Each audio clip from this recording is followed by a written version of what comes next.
نماز عید کے لیے نہ اذان ہے نہ تکبیر ہے۔ طریقہ کیا ہے؟ ہم دو رکعت ادا کریں گے عید الاضحیٰ جو کہ واجب ہیں، اور بعد 6 دائرے تکبیروں کے جو عام ہم تکبیریں کرتے ہیں، عام نماز پڑھتے ہیں، عام رکعتیں ادا کرتے ہیں، اس میں اور عید الاضحیٰ میں عید الفطر میں فرق کیا ہے کہ اس کے اندر 6 دائرے تکبیریں ہیں، 3 تکبیریں پہلی رکعت میں اور 3 تکبیریں دوسری رکعت میں۔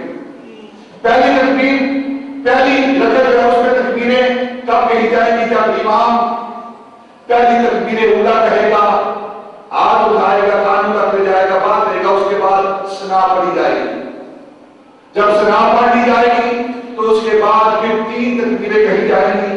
ہر تکبیر کے بعد کان تک ہاتھ اٹھا کر ہم چھوڑ دیں، اور جب 3 تکبیریں مکمل ہو جائیں گی، چوتھی تکبیر کہی جائے گی تو اس وقت ہاتھ باندھ دیے جائیں گے، اور پھر امام صاحب قرات کریں گے، اس کے بعد سورت میں لائیں گے، رکوع و سجود ہوگا، اور پھر دوسری رکعت وہ ہم شروع کریں گے۔ شروع کرتے ہی سورہ فاتحہ پڑھی جائے گی، سورت پڑھائی جائے گی، اس کے بعد 3 تکبیریں کہی جائیں گی، ہاتھ اٹھا کر ہم چھوڑ دیں گے، اور چوتھی تکبیر پر ہم رکوع میں چلے جائیں گے۔ اس طرح اپنی نماز کو مکمل کریں گے، اس کے بعد خطبہ ہوگا اور دعا ہوگا۔